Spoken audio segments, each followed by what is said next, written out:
The champagne flute trembled in my hand, expensive crystal catching the golden light of the chandeliers above. I shouldn't have been here. The Sterling Hotel's grand ballroom was a cathedral of wealth I'd never belonged to. All marble columns and silk drapes that probably cost more than my entire year's salary as a catering server. The air smelled of imported roses and money, that peculiar scent of designer perfume mixing with the kind of confidence only the truly wealthy possessed. I adjusted my black uniform, making sure the white apron sat perfectly straight. Invisible. That's what we were supposed to be. Ghosts moving between the glittering guests, refilling glasses, clearing plates, existing only to serve. "More champagne here," a woman's voice called out, sharp and entitled. I moved toward her table, my worn flats silent against the polished floor. My feet ached. 3 hours into this shift and we had 5 more to go. The tray felt heavier with each step, but I couldn't afford to show weakness. I needed this job, needed the tips that would help pay for the tiny studio apartment I could barely afford after the divorce. After Marcus, I pushed the thought away, focusing on pouring champagne with steady hands. The guests didn't even look at me. To them, I was furniture, a function. I preferred it that way, honestly. Being noticed meant being vulnerable, and I'd had enough of that to last a lifetime. "Emma, table 7 needs attention," my supervisor hissed as she passed, her own tray loaded with hors d'oeuvres that looked like tiny works of art. Table 7 sat in the corner, partially hidden by an ornate screen. I could see expensive suits, the glint of gold watches. I approached carefully, professionally, my server's smile fixed in place. That's when I smelled it. Bergamot and cedar, expensive and dark, the kind of cologne that didn't come from department stores. It wrapped around me before I even saw him, and something in my chest tightened with an instinct I didn't understand. "Danger," my body whispered. "Predator." I looked up. He sat at the head of the table, and the world seemed to tilt slightly on its axis. Dark hair swept back from a face that could have been carved from marble, all sharp angles and aristocratic features that would have been beautiful if they weren't so utterly cold. His suit was black, tailored so perfectly it seemed like a second skin. And when his eyes lifted to meet mine, I forgot how to breathe. Gray. His eyes were gray. Like smoke. Like steel. Like a storm about to break. "Champagne?" I managed, my voice steadier than I felt. He didn't answer, just watched me with an intensity that made my skin prickle. The men around him, clearly subordinates, clearly dangerous in their own right, had gone silent, waiting. One of them, a mountain of a man with a scar across his jaw, leaned forward slightly, protective. "Yes," the man finally said, his voice low and accented. Italian, I thought, though softened by years away from home. "Thank you." I poured, acutely aware of his gaze tracking every movement. My hands didn't shake. I wouldn't let them. I'd learned to be steady under scrutiny, under pressure, under the weight of being found lacking. Marcus had taught me that lesson well. "You're new," he observed, and it wasn't a question. 3 months, I replied, keeping my tone neutral, professional. "Don't engage," I reminded myself. "Just serve and move on." And before that, I glanced up, surprised by the personal question. His gray eyes held mine, and I saw something flicker in their depths. Curiosity, maybe, or something darker. Something possessive that made no sense for a stranger. "Before that doesn't matter," I said quietly. His lips curved, just slightly. Not quite a smile. "Doesn't it?" Before I could respond, chaos erupted at the ballroom entrance. Raised voices, the sound of someone arguing with security. I turned, my body already tensing with the need to escape conflict, to disappear. But I couldn't move, because walking through the doors, red-faced and clearly drunk, was Marcus. My ex-husband spotted me immediately, his eyes lighting up with malicious glee. "Emma!" he shouted, loud enough that nearby conversation stopped. "There you are. Look, everyone. My ex-wife serving drinks like the help she always was." Heat flooded my face. Shame, anger, humiliation, all of it crashing over me like a wave. I set down the champagne bottle carefully, precisely, buying myself time to breathe. "Marcus, you need to leave," I said quietly, aware of every eye in the room now turning toward us. "Leave? I'm a guest here, sweetheart, unlike you." He stumbled closer, and I could smell the whiskey on his breath. "Business is good. Real good. Not that you'd know anything about that, would you? I took a step back, my hip bumping against the table behind me. The table where the gray-eyed man sat, still watching, still silent. Marcus's gaze dropped to my left hand, and his smile turned cruel. Where's your ring, Emma? Oh, that's right. You gave it back. Couldn't even keep a husband, could you? Couldn't be enough. The words hit like physical blows. Old wounds, carefully scabbed over, ripping open. I wanted to disappear, to sink through the floor, to be anywhere but here. Sir, you need to leave now. Security appeared, 2 large men flanking Marcus. But he wasn't done. He never was. You know what's funny? He said, his voice carrying across the silent ballroom. I heard you're still alone, still worthless, still... That's enough. The voice came from behind me, low and cold and absolutely commanding. I felt him before I saw him, that bergamot and cedar scent. The heat of him close. Too close. The gray-eyed man had stood, and suddenly the air itself seemed to change, to thicken with threat. Marcus's smile faltered. Who the hell? You will leave, the man said, each word precise and sharp as a blade. Now. It wasn't a suggestion.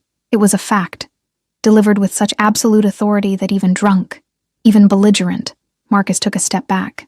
The security guards moved forward, their hands on Marcus's arms, but their eyes were on the gray-eyed man, wary and respectful. Marcus was escorted out, still sputtering protests, but his voice faded into insignificance. The ballroom slowly returned to its previous hum of conversation, the guests turning away from the entertainment, already forgetting. But I couldn't move, couldn't breathe. Are you all right?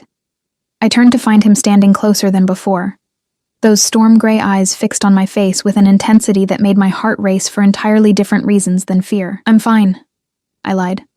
Thank you for... I should get back to work. I reached for the champagne bottle, but my hand was shaking now, trembling like I was made of nothing but fault lines ready to crack. He saw it. Of course he saw it. And his jaw tightened almost imperceptibly. What's your name? He asked. Emma, I whispered, then cursed myself for answering, for giving him even that small piece of me. Emma. He said it like he was tasting it, rolling it around in his mouth to feel its shape. I'm Dante. I nodded, not knowing what else to do. My supervisor was watching from across the room, her expression stern. I was causing a scene, breaking protocol, failing. I started. Have dinner with me. The words hung between us, impossible and absurd. Men like him didn't ask women like me to dinner. Men like him existed in a different stratosphere, a different world entirely. I can't, I said automatically. Why not? Because... I gestured helplessly at my uniform, at the ballroom, at the vast gulf between us that should have been obvious. Because this is my job, and you're a guest, and I can't... Tomorrow, then. He reached into his jacket, pulled out a card. Black, expensive, with only a phone number embossed in silver. Call me. He pressed it into my palm, his fingers warm against my skin. The touch lasted only a second, but I felt it everywhere. A spark that traveled up my arm and settled somewhere dangerous in my chest. I won't, I said, but my fingers closed around the card. You will. He said it with absolute certainty, like he could see the future and I was already in it. Because your ex-husband was wrong, Emma. You are enough. More than enough. Then he was gone, moving through the crowd with his men flanking him. I noticed them now, the way they cleared a path, the way other guests stepped aside without seeming to realize they were doing it. Power, I thought, real power, the kind that didn't need to be announced. I looked down at the card in my hand. The number seemed to burn into my palm. I should throw it away, should forget this ever happened, should remember that I'd tried the fairy tale once before, and it had ended with me serving champagne while my ex-husband mocked me in front of strangers. But even as I thought it, I was tucking the card into my apron pocket. Even as I returned to work, my hands finally steady, I could still feel the ghost of his touch on my skin. Even as I told myself I would never call, I knew I was lying, because Dante had looked at me like I was visible, like I mattered, like I was something more than just the broken pieces Marcus had left behind. And God help me, I wanted to feel that way again. The rest of the shift passed in a blur. I moved mechanically, pouring drinks, clearing plates, smiling that professional smile that never reached my eyes, but my mind was elsewhere, replaying the moment over and over. The way Dante had stood, the absolute authority in his voice, the protective fury I'd glimpsed before his expression went cold again. No one had stood up for me like that. Not in so long. When I finally clocked out at midnight, my feet screaming and my back aching, I found my supervisor waiting by the employee exit. "Emma." A word. My stomach dropped. Here it came. The lecture about causing scenes, about inappropriate interactions with guests, maybe even a termination. "I'm sorry about tonight," I started. "My ex-husband, Mr. Caruso asked about you." She cut me off, her expression unreadable. "Who?" "Dante Caruso." She said the name carefully, like it meant something I should understand. "He wanted to make sure you weren't harassed further. He also..." She paused, seeming to choose her words. "He left something for you." She handed me an envelope, heavy cream paper, my name written across the front in elegant script. "Mr. Caruso is an important client," my supervisor continued, her tone pointed. "Very important. If he requests your service at future events, you will accept." "Understood?" I nodded mutely, clutching the envelope. "Good. You're scheduled for the Rothschild Gala next Saturday. Mr. Caruso will be attending." She left me standing there in the harsh fluorescent light of the employee corridor, my world tilting on its axis for the second time that night. I didn't open the envelope until I was home. The deadbolt locked on my studio apartment. The sounds of the city muted through thin walls. My hands shook as I slid my finger under the seal. Inside was a check, $5,000, and a note, written in the same elegant hand, "For your trouble. Though I suspect your ex-husband was the one who should be compensating you." I stared at the check until my vision blurred. $5,000. More money than I'd seen since before the divorce, since Marcus had drained our accounts and left me with nothing but debt and the knowledge that I'd never been enough. I should return it. Should call that number on the black card and tell Dante Caruso that I wasn't for sale, that his money couldn't fix what was broken in me. Instead, I set the check carefully on my tiny kitchen counter and pulled out the black card. My phone felt heavy in my hand. The number glowed on the screen as I typed it in. I didn't press call. Not yet. But I saved it. Under a name that made my heart race and my breath catch. Dante. And as I finally fell into bed, exhausted and confused and terrified of the future, I could feel bearing down on me like a train. I couldn't stop thinking about storm-gray eyes and the way he'd said my name. Like I was someone worth knowing, like I was someone worth protecting, like I was someone worth more than the nothing I'd become. I didn't call him. For 3 days, that black card sat on my kitchen counter like a live grenade, dangerous, and waiting. I'd pick it up while drinking my morning coffee, turn it over in my fingers while eating microwave dinners, stare at it before bed like it might explode if I looked away. The check, though, I cashed that. I had to. My landlord didn't care about my moral dilemmas, and the electricity company certainly didn't. $5,000 meant I could breathe for a few months, maybe even fix the rattling sound my car had started making. But taking his money felt like accepting something I didn't understand. A transaction with terms I hadn't read. On the 4th day, my phone rang. Unknown number. My heart stopped, then started again. Too fast. I knew somehow before I even answered. "You didn't call." Dante's voice, low and slightly amused, filled my ear like smoke. "How did you get my number?" My voice came out breathless, and I hated myself for it. "Does it matter?" "Yes." I stood from my threadbare couch, pacing the small space of my apartment. That's not normal. I needed to know you were safe." His tone shifted, losing the amusement. "After your ex-husband's display, I wanted to ensure he didn't bother you again." Something cold slithered down my spine. "What did you do?" "Nothing he didn't deserve." A pause. "He won't approach you again, Emma.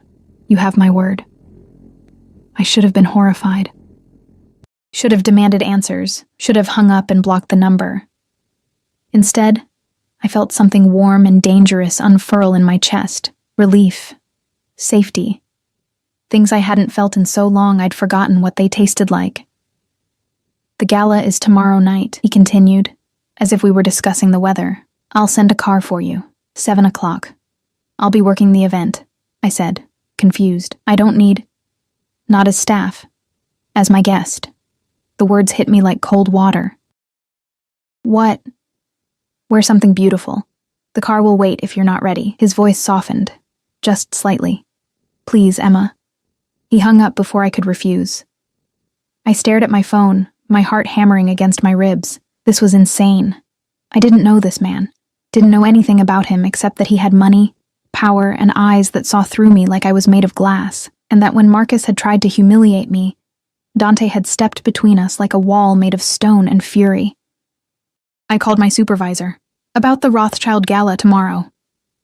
"You're not scheduled anymore," she interrupted, her tone strange. "Careful.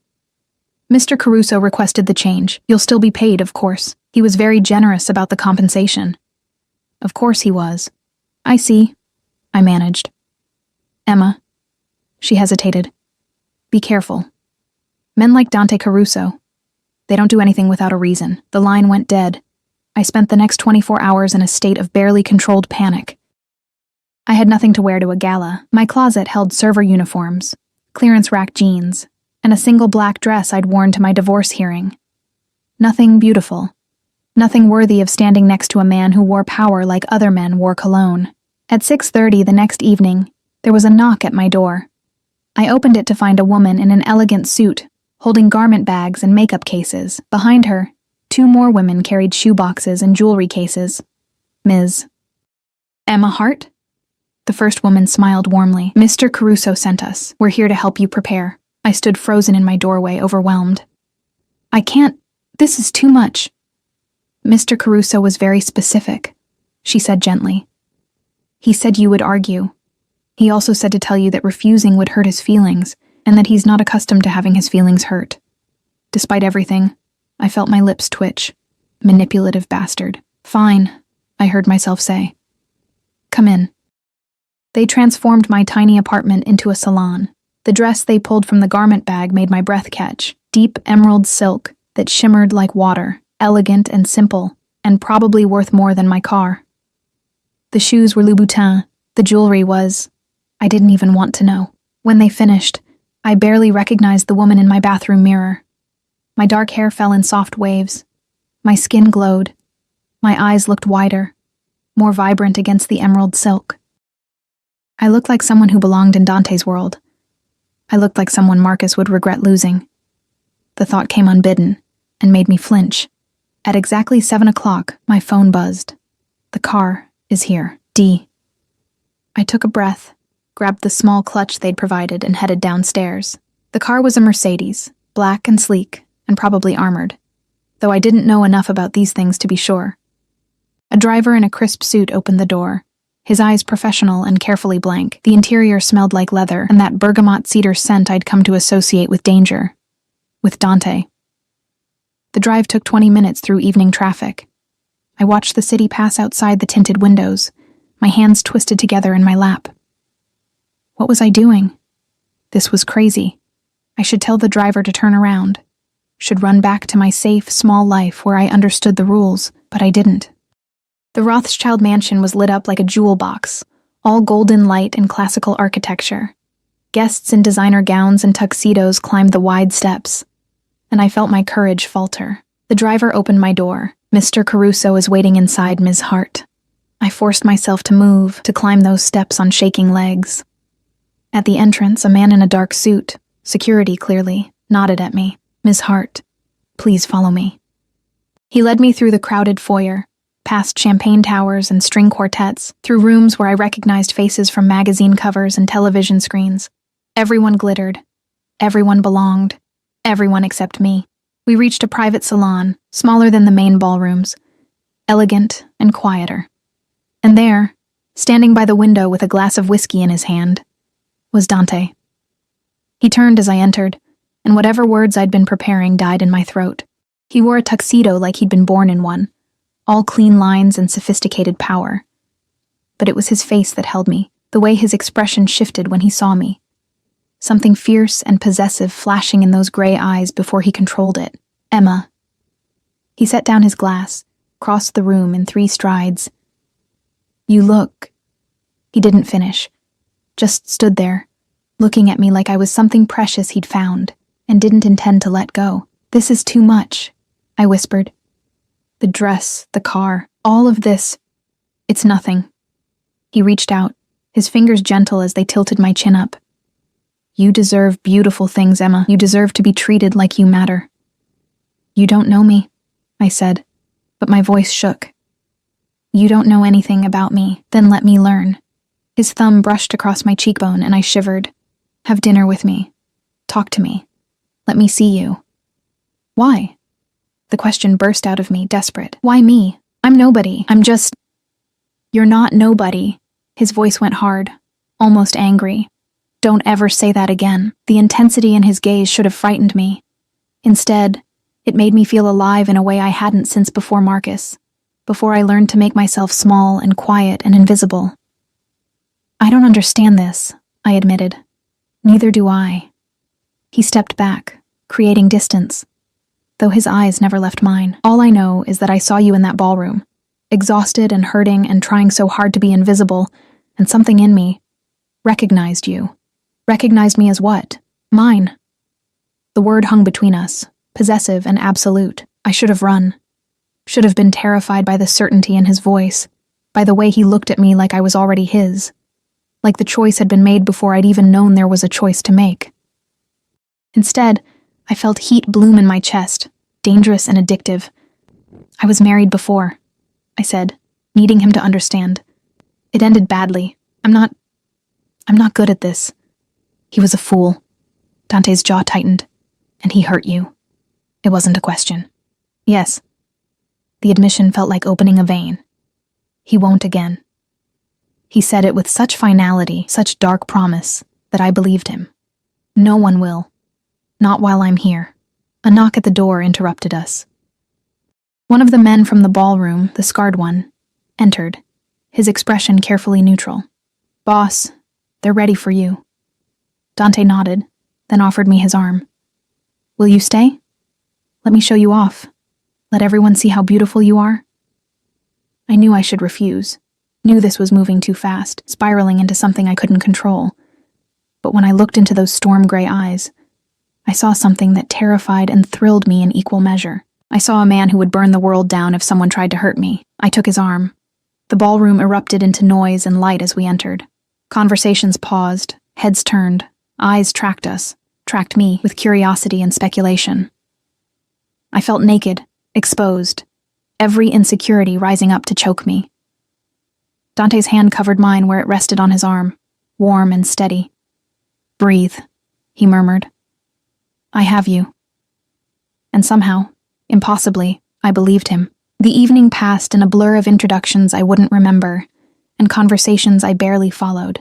Dante never left my side, his presence a constant shield between me and the curious stares. When someone's eyes lingered too long, his hand would settle on the small of my back, possessive.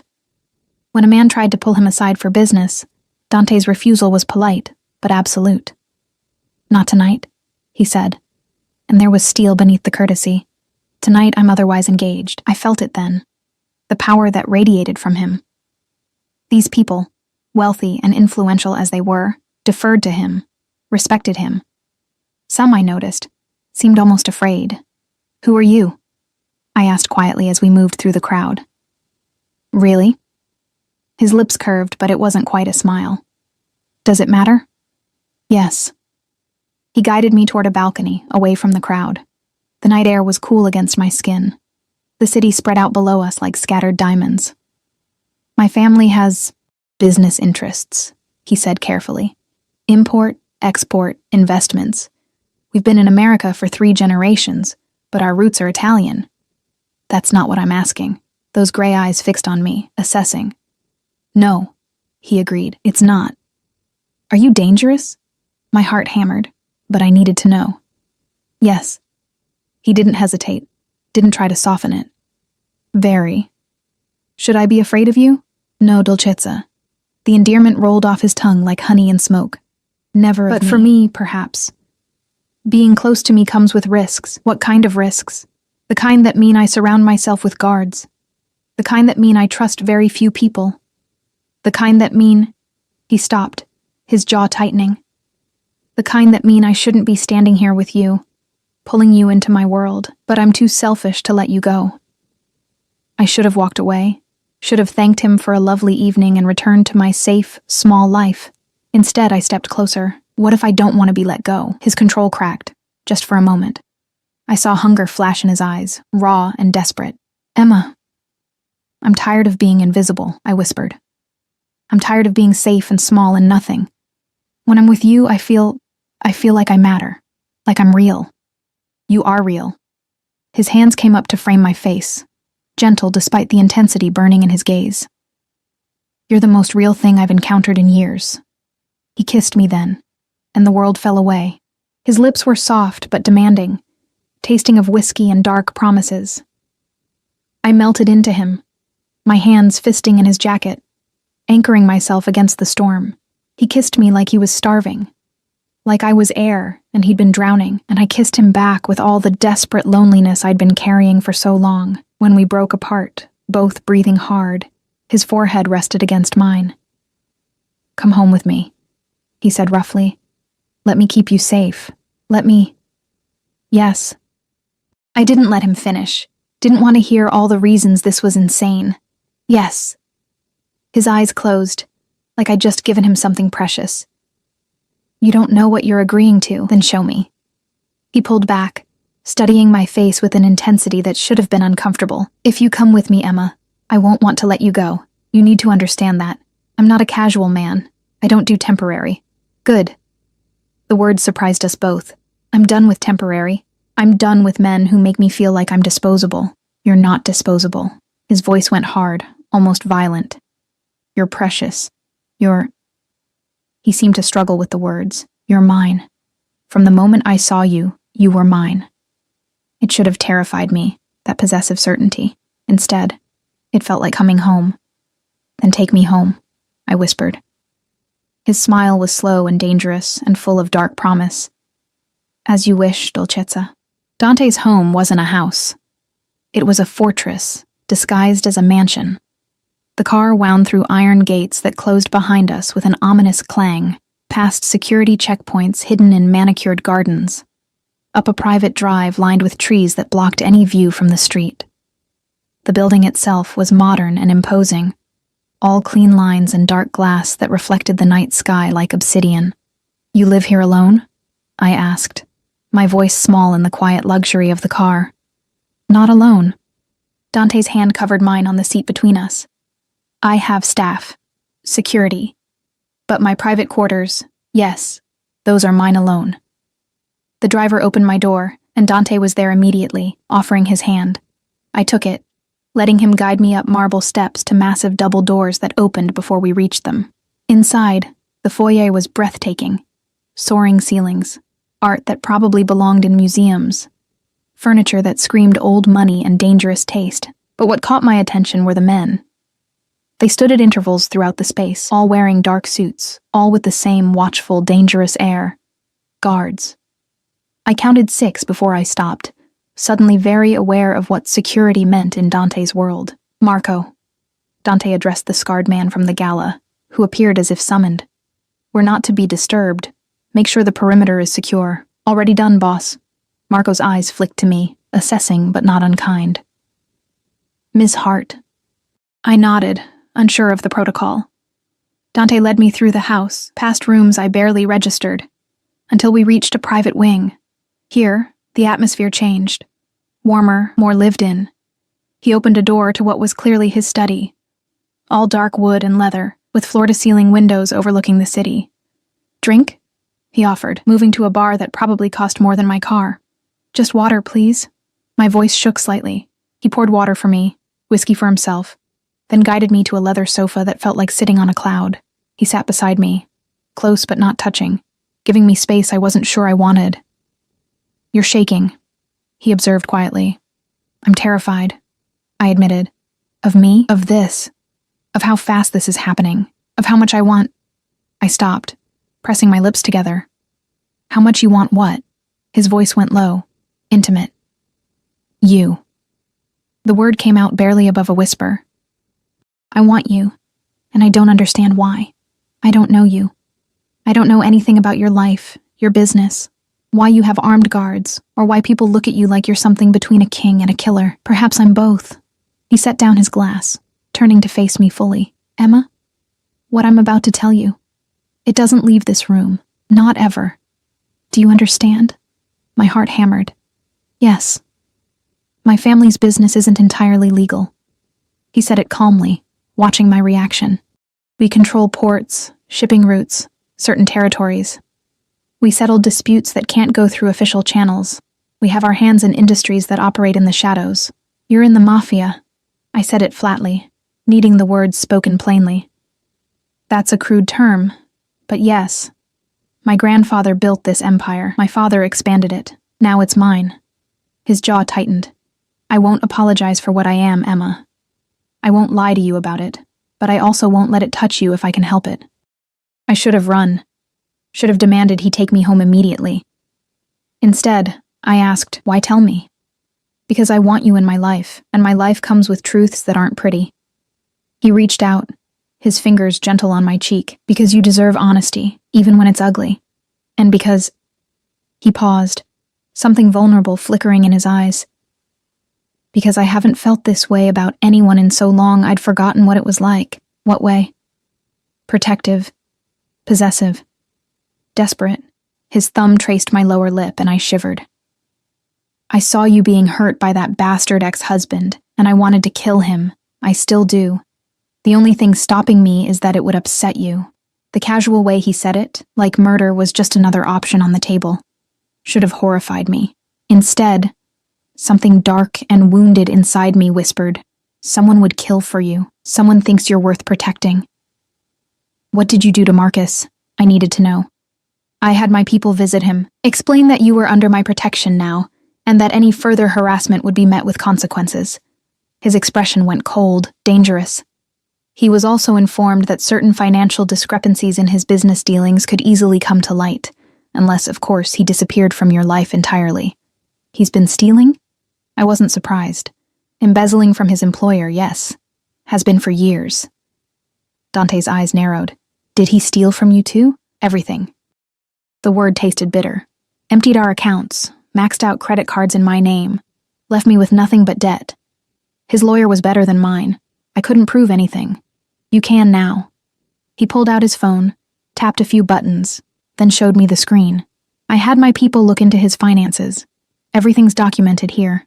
Every transaction, every theft. Enough to put him in prison for a decade, at least.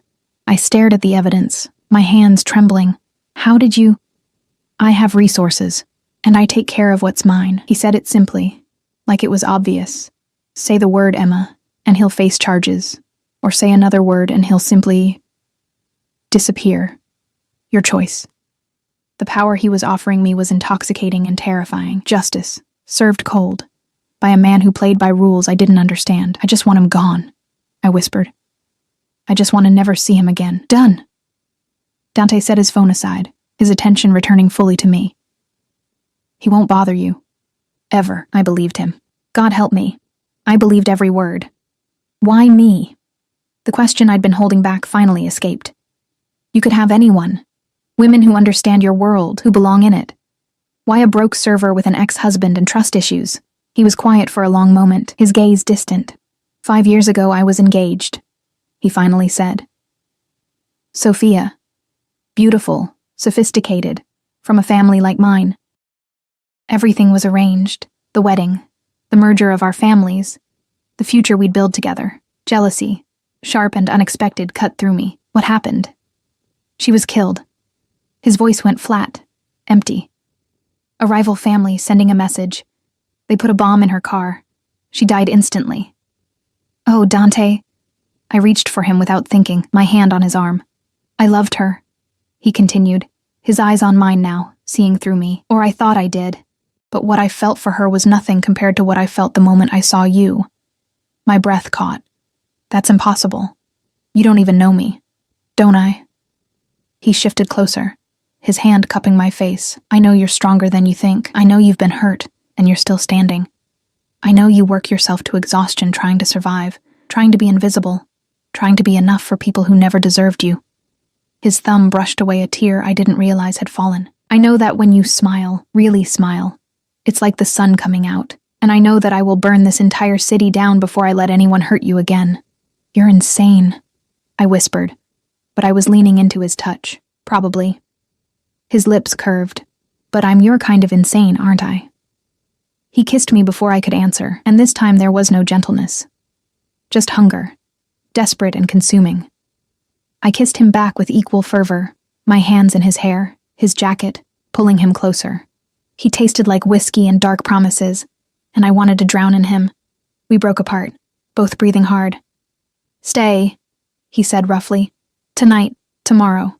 Stay with me. I have work. Call in sick. His hands were in my hair, tilting my head back so he could trace kisses down my throat. Let me take care of you. Let me show you what it's like to be treasured. Dante. Please, Emma. The vulnerability in his voice undid me. I haven't asked anyone for anything in so long, but I'm asking you. Stay. I knew it was a mistake. Knew I was diving into water too deep, too dark, too dangerous. But I was so tired of being careful. So tired of being alone. Okay, I breathed. I'll stay. The next 2 weeks passed in a blur of impossible luxury and growing obsession. Dante gave me a room in his private wing. A suite larger than my entire apartment, with a bathroom full of marble and gold fixtures. A closet that filled with designer clothes I didn't ask for, but that appeared anyway. But I rarely slept there. Most nights I ended up in Dante's bed, wrapped in his arms, listening to him breathe in the darkness. He held me like I might disappear, possessive even in sleep.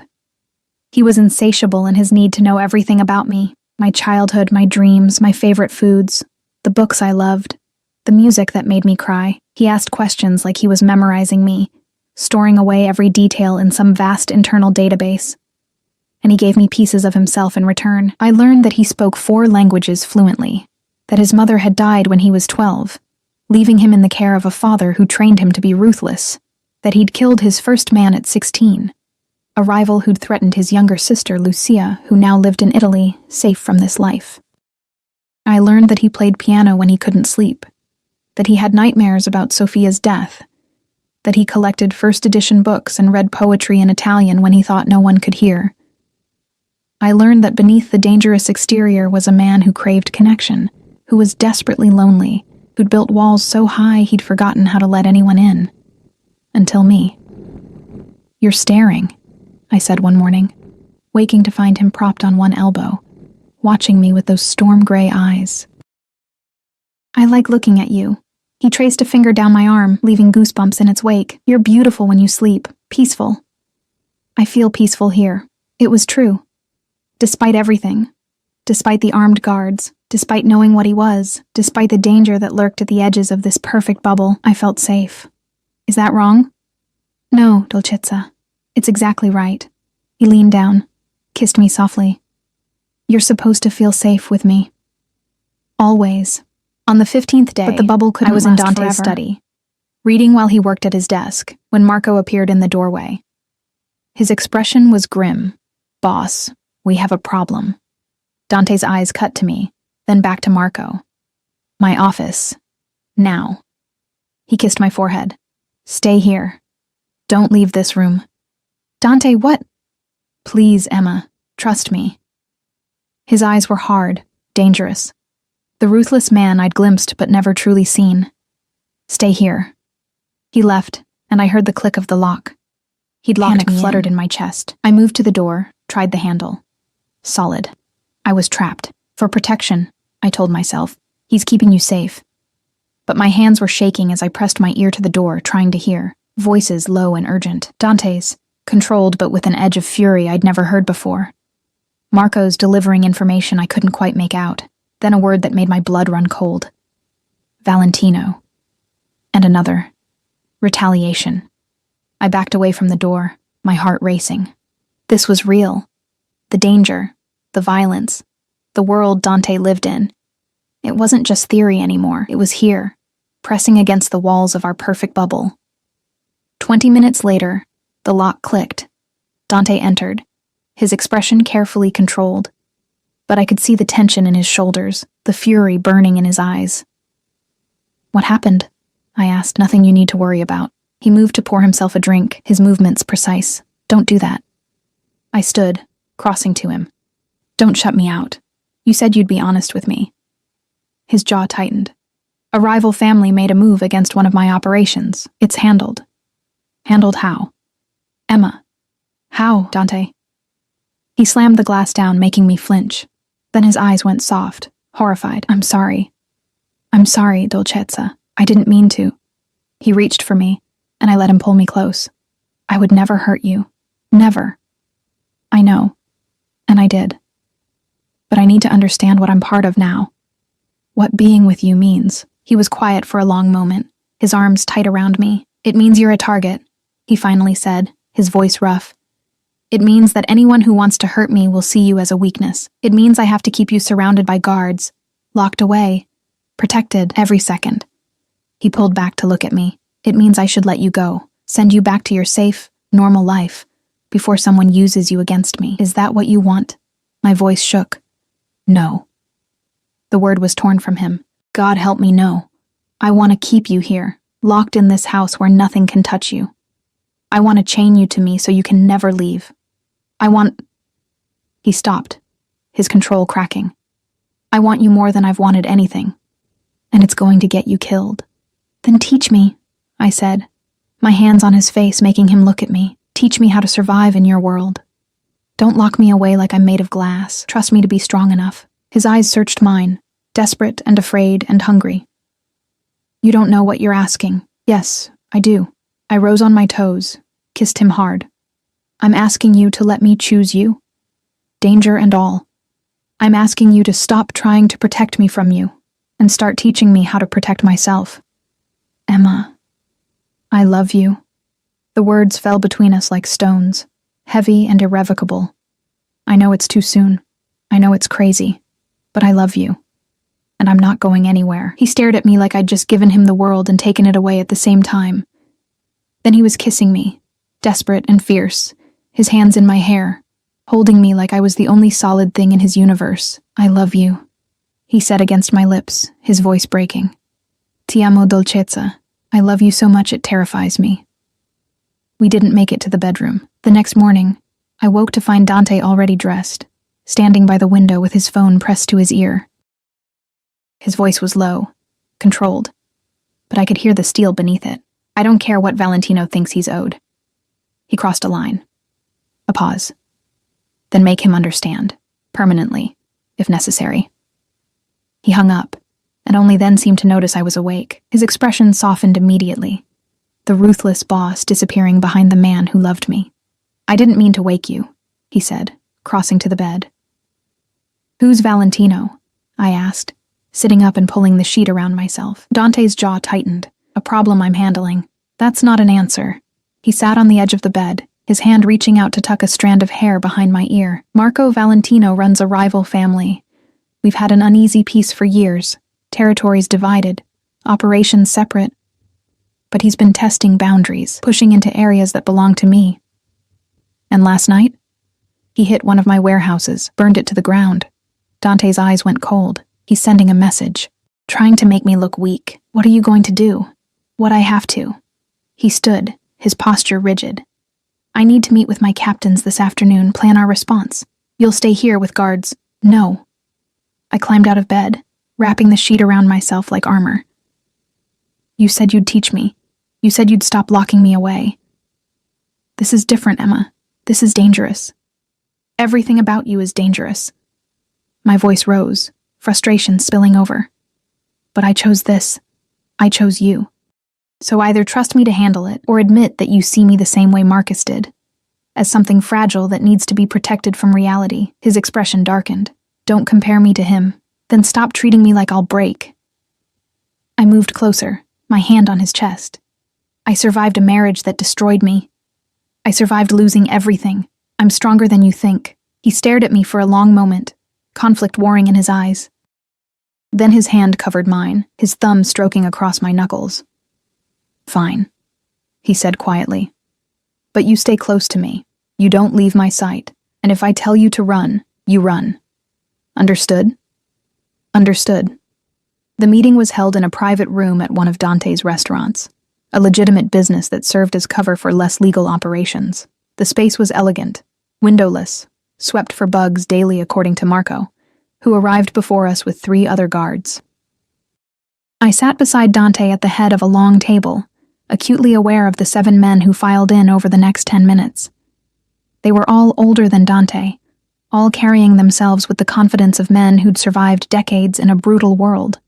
And they all stared at me with varying degrees of curiosity and concern. "Gentlemen," Dante began, his voice carrying absolute authority. "This is Emma. She's under my protection, and she's staying. Anyone has a problem with that?" Silence. Then an older man with silver hair and cold blue eyes spoke. "With respect, boss, bringing a civilian into this meeting is my decision." Dante cut him off. "And my decision is final. Now, shall we discuss Valentino? Or would you prefer to continue questioning my judgment?" The man sat back, his expression carefully neutral, but I saw the calculation in his eyes, the assessment. I was a weakness, a liability, something that could be used against Dante. I lifted my chin and met his stare evenly. I wouldn't cower. The meeting proceeded with brutal efficiency.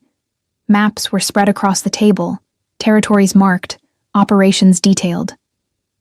Valentino had indeed been pushing boundaries, stealing shipments, bribing dock workers, intimidating business owners who paid Dante for protection. "He's trying to provoke a war," one of the captains said. "Make us overreact so he can claim self-defense to the commission." "Then we don't overreact," Dante replied calmly. "We respond precisely, strategically. Marco, I want surveillance on all of Valentino's operations. Every warehouse, every club, every safe house. I want to know where he sleeps, what he eats, who he's fucking." "Already in motion, boss. Good." Dante leaned back in his chair, his fingers drumming against the table. "We hit him where it hurts most. His money. The shipment coming in next week. The one with the pharmaceuticals. I want it intercepted. That's 10 million in product," another captain said. "He'll have it heavily guarded. I don't care if he has an army." Dante's voice went cold. "I want that shipment, and I want him to know it was me who took it." They discussed logistics, guard rotations, timing. I listened, trying to understand the chess game being played, the careful balance of power and violence. Then the silver-haired man spoke again. "What about collateral damage? Valentino has a wife, kids." "We don't touch civilians," Dante said firmly. "We're not animals. This stays between soldiers." Relief flooded through me. Despite everything, despite the violence inherent in this world, Dante had lines he wouldn't cross. The meeting concluded an hour later. As the men filed out, several nodded to me. Respect, maybe, or at least acknowledgement. I'd sat through their war council without flinching.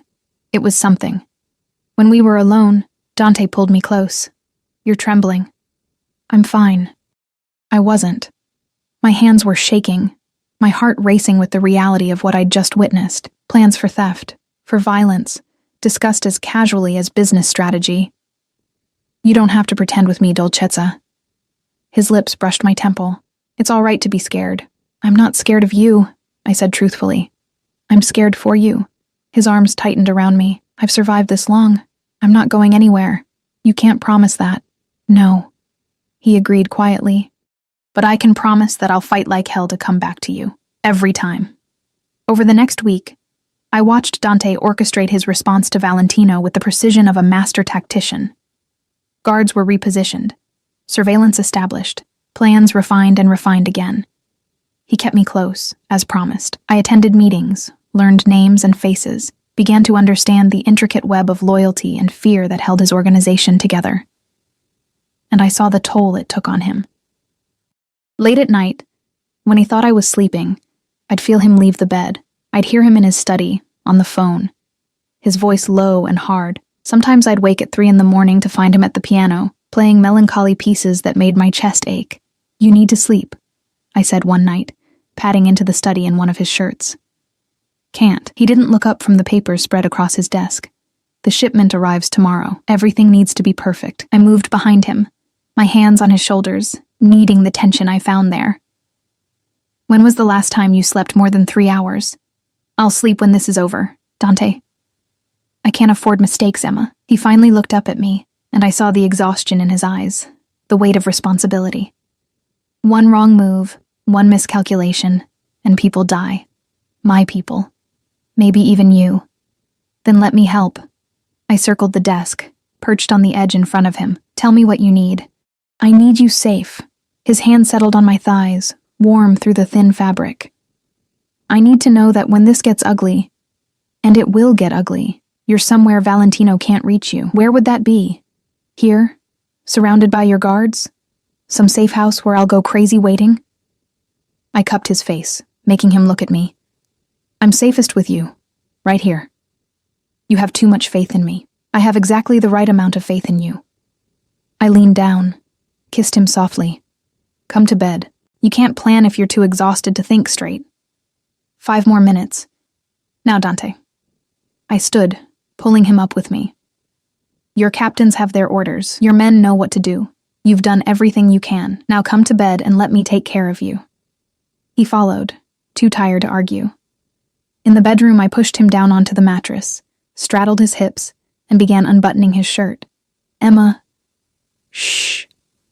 I kissed his throat, his collarbone, working my way down. You take care of everyone else, tonight. Let me take care of you. I made love to him slowly, tenderly, until the tension finally left his body and he fell asleep in my arms, his head on my chest, vulnerable in a way he'd never let anyone else see. I stayed awake, running my fingers through his hair, listening to him breathe, and tried not to think about tomorrow. The call came at 4 a.m. Dante was awake instantly, his phone in his hand before the second ring. Talk to me. I sat up, my heart hammering as I watched his expression go from focused to furious. When? A pause. How many? Another pause, longer this time. I'm on my way. He was already moving, pulling on clothes with practiced efficiency. Stay here. Lock the door. Don't answer for anyone but me or Marco. What happened? I climbed out of bed, reaching for him. Valentino moved first. His voice was cold, controlled, but I could see the rage burning in his eyes. He hit the shipment early. Killed 3 of my men. Horror washed over me. Oh, God. Stay here, Emma. He gripped my shoulders, his eyes intense. Promise me. No matter what you hear, no matter how long I'm gone, you stay in this room until I come for you. Dante, please. Promise me. The desperation in his voice broke me. I promise. He kissed me hard, desperately, like he was memorizing the taste of me. Then he was gone, the door closing behind him, the lock clicking into place. I was alone. I paced the room like a caged animal, my mind conjuring worst-case scenarios. 3 men dead, a war starting, Dante walking into danger because Valentino had outmaneuvered him. Hours passed. Dawn broke, painting the sky in shades of pink and gold that felt obscene given what was happening. My phone buzzed.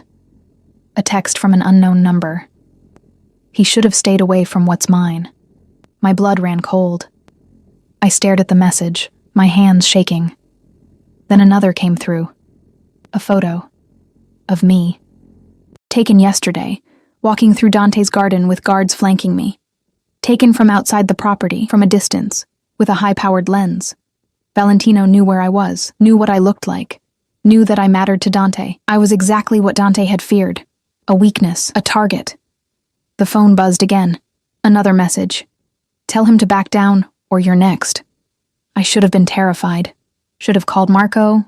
Should have hidden. Should have done anything except what I actually did. I called the number back. It rang twice before a man answered. Well. The little girlfriend has some spine after all. If you want to send Dante a message, I said, my voice steadier than I felt, send it to him. Leave me out of this. But you're the whole point, sweetheart. Valentino's voice was smooth, cultured, dangerous. Dante thinks he can take what's mine? I'll take what's his. Fair is fair. I'm not a thing to be taken. No? He laughed. Then what are you? His whore? His pet? A little nobody he picked up to amuse himself? The words hit like slaps, echoing things Marcus had said, things I'd believed about myself for so long. I'm the woman he loves, I said quietly. And if you think threatening me will make him back down, you don't know him at all. It'll just make him come for you harder. Silence. Then, you might be right about that, which is why I'm not going to threaten you, sweetheart. I'm going to take you. Today. Maybe I'll send him back pieces. Maybe I'll keep you for myself. Haven't decided yet. The line went dead. I stood frozen, the phone in my trembling hand, as the full weight of my situation crashed down on me.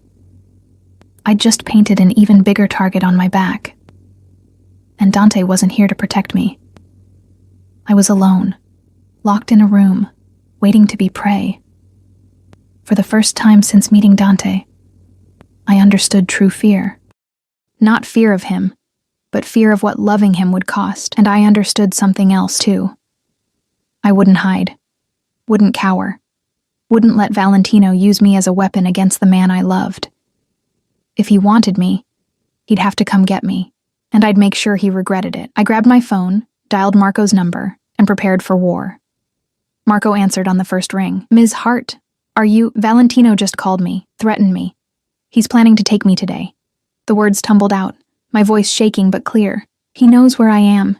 He has photos of me. A string of Italian curses exploded through the phone. Stay in the room. I'm sending men to your location now. Don't open the door for anyone except me. I'm calling the boss. No. The word surprised us both.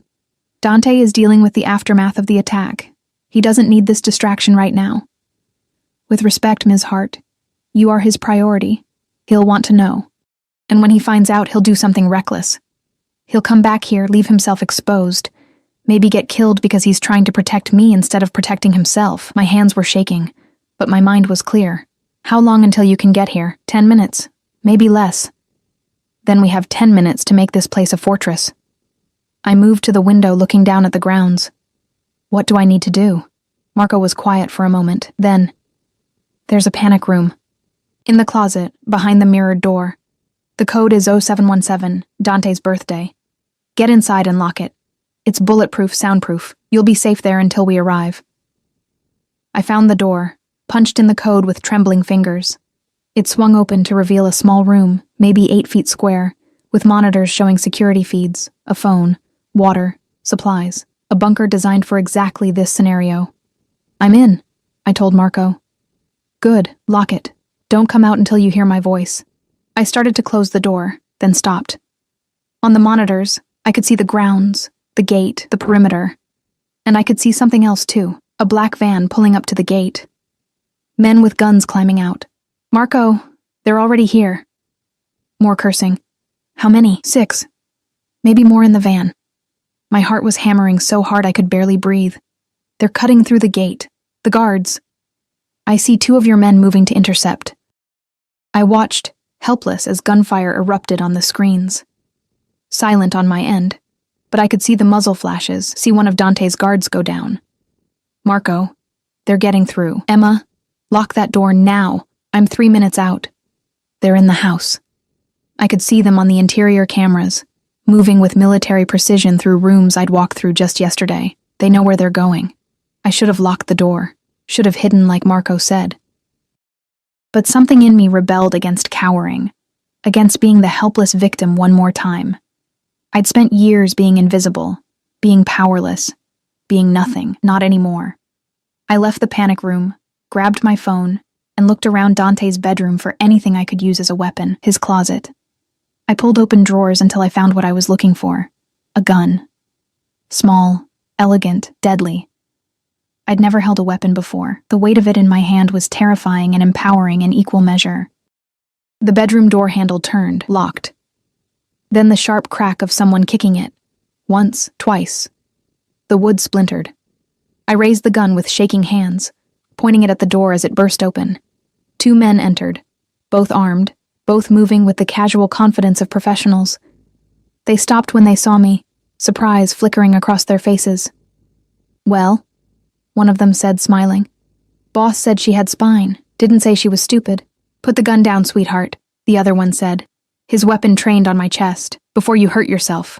Get out. My voice shook, but I didn't lower the gun. Get out of this house. Can't do that. We have orders.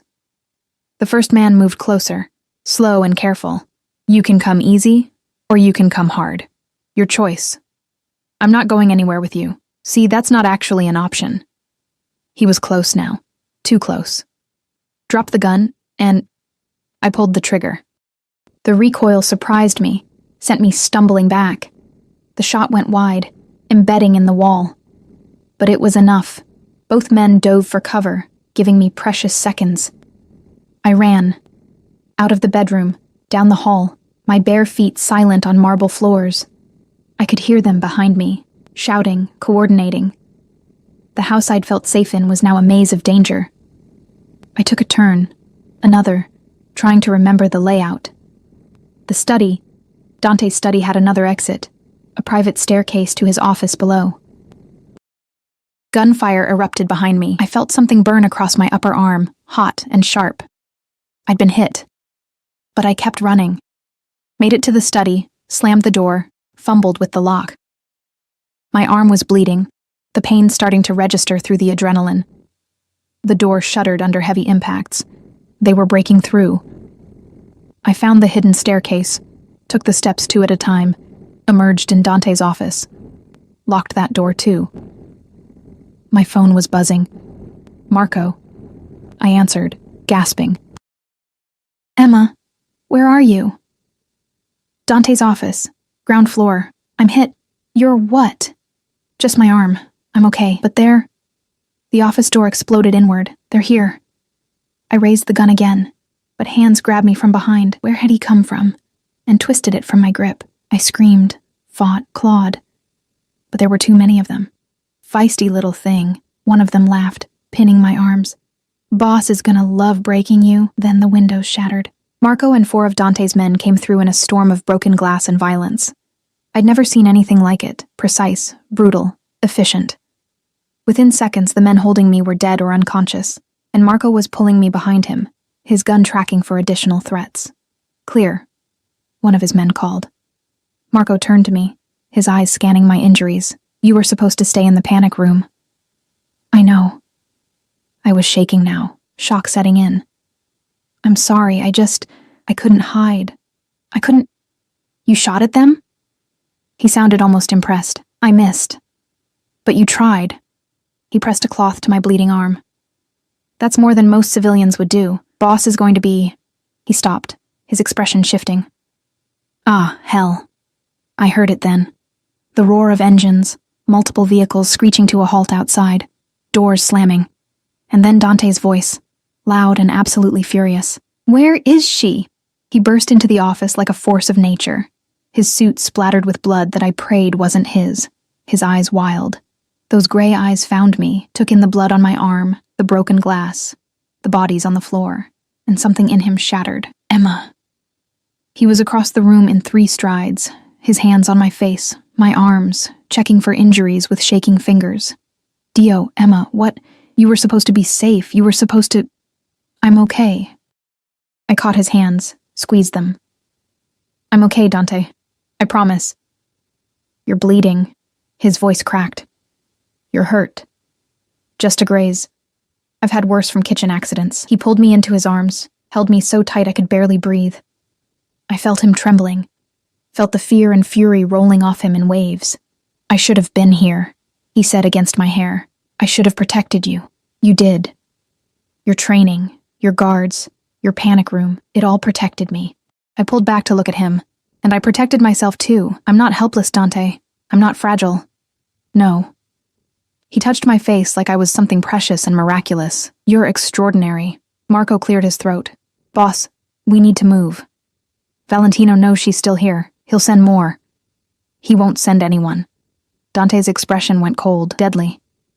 Because I'm going to end this. Tonight. Dante. I started. No. He turned to Marco. Take her to the safe house in Connecticut. Triple the guards. No one in or out without my authorization. I'm not leaving you, I said firmly. Emma, this isn't a discussion. You're right, it's not. I stepped closer, my hand on his chest. You said you wouldn't lock me away. You said you'd trust me to be strong enough. So trust me now. This is different.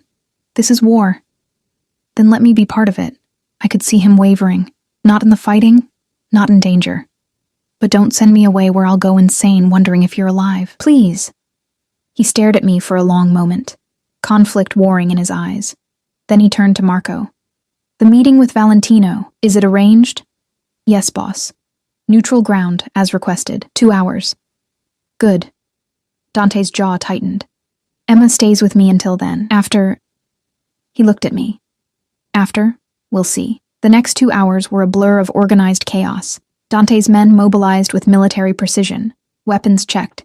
Vehicles prepared. Strategies reviewed. I sat in his office, my arm bandaged by a doctor who appeared and disappeared without a word, and watched Dante transform into someone I barely recognized.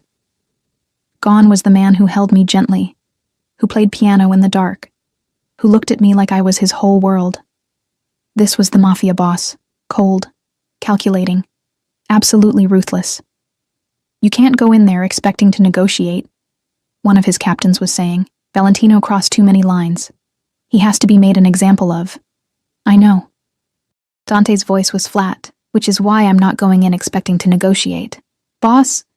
He touched what's mine.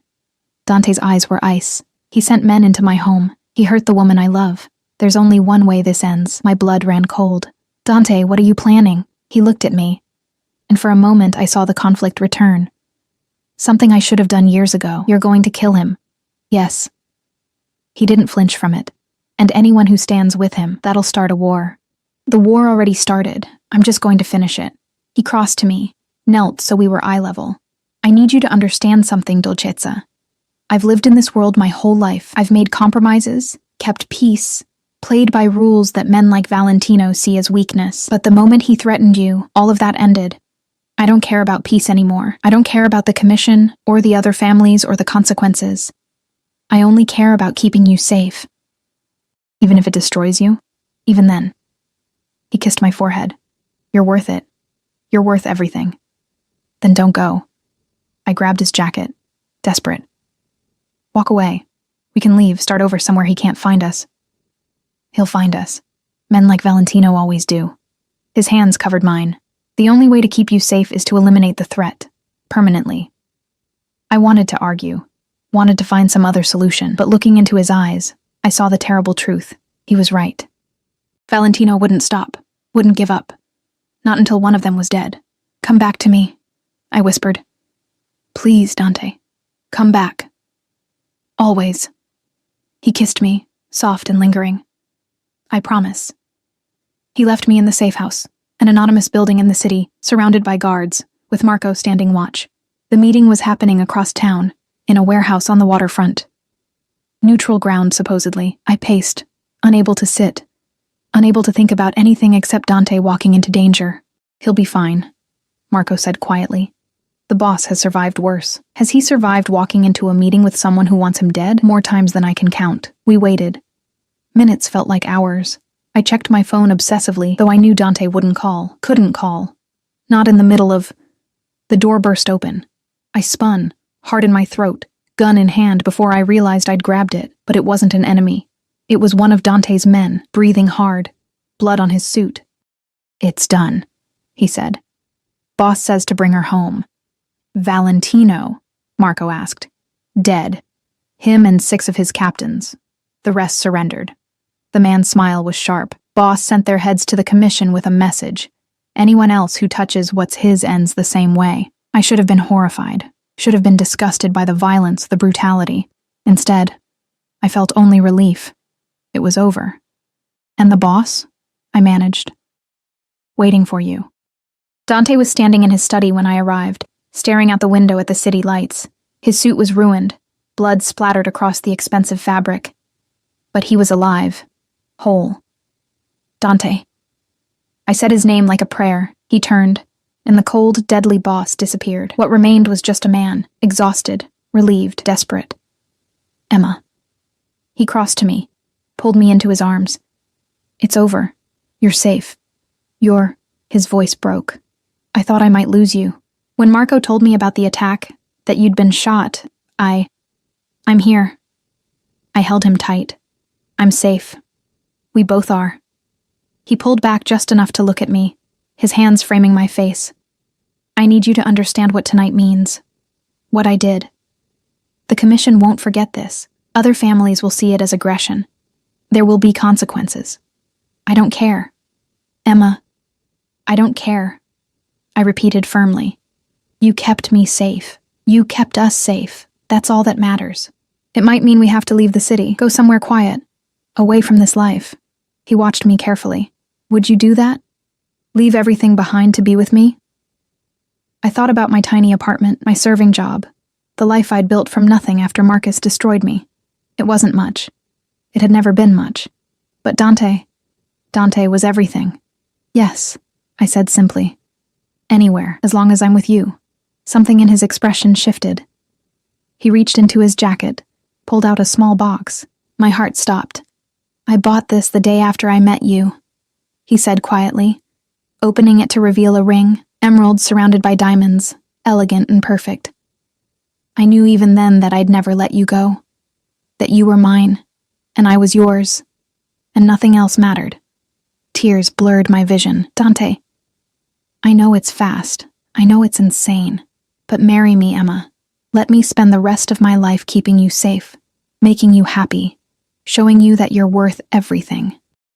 He dropped to one knee, and my breath caught. Marry me.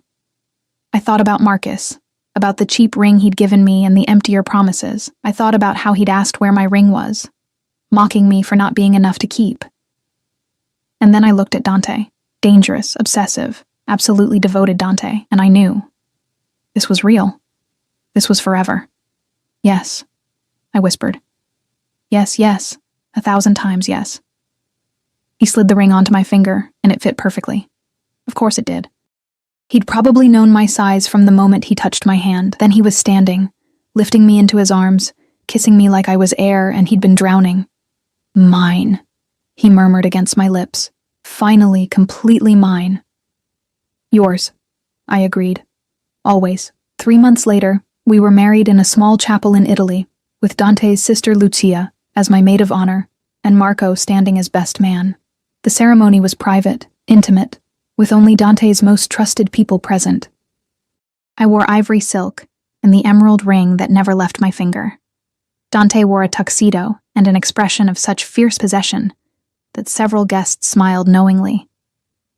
When the priest said we could kiss, Dante pulled me close and whispered, "You're the best thing that's ever happened to me. Even better than taking over the family business," I teased. "Infinitely better." He kissed me softly. "You gave me something I'd forgotten existed. Hope, a future beyond violence and power plays. A reason to build something beautiful." We'd already started that building. The house in Connecticut was being renovated, turned into a home instead of just a fortress. Dante was slowly extracting himself from the bloodier aspects of his business, delegating to trusted captains while he focused on legitimate investments. It wouldn't be easy. There would always be dangers, always be threats from people who saw his happiness as weakness, but we'd face them together. That night, in the villa Dante had rented for our honeymoon, he made love to me with a tenderness that made my heart ache. Afterward, I lay in his arms, listening to his heartbeat, feeling utterly safe. "Do you ever regret it?" he asked quietly. "Choosing this life? Choosing me?" I thought about my old life, the invisibility, the loneliness, the constant feeling of not being enough. I thought about Marcus's cruelty, asking where my ring was like it defined my worth. Then I looked at the emerald on my finger, at the man who'd put it there, who'd moved heaven and earth to keep me safe. "Never," I said firmly. "You gave me something I'd lost, myself. You made me feel visible, valued, loved. How could I regret that? I love you, Emma Caruso." He said my new name like a benediction. "I love you too." I kissed him softly, my dangerous, obsessive, perfect husband. He smiled against my lips. Perfect is a strong word. You're perfect for me. That's all that matters. And it was true. We weren't a fairy tale. We were something darker, more complicated, more real. A server and a mafia boss. A broken woman and a dangerous man. Two people who'd found each other in the chaos and decided to build something beautiful from the wreckage. As I drifted off to sleep in Dante's arms, safe and loved, and finally completely whole, I thought about how far I'd come. Marcus had asked where my ring was, using its absence to cut me down. Now I wore a ring that symbolized something he'd never understand. Real love, fierce protection, absolute devotion, and I'd never take it off. Not for anything. Not for anyone. Because I was Emma Caruso now, wife of Dante Caruso, and I was finally beautifully enough.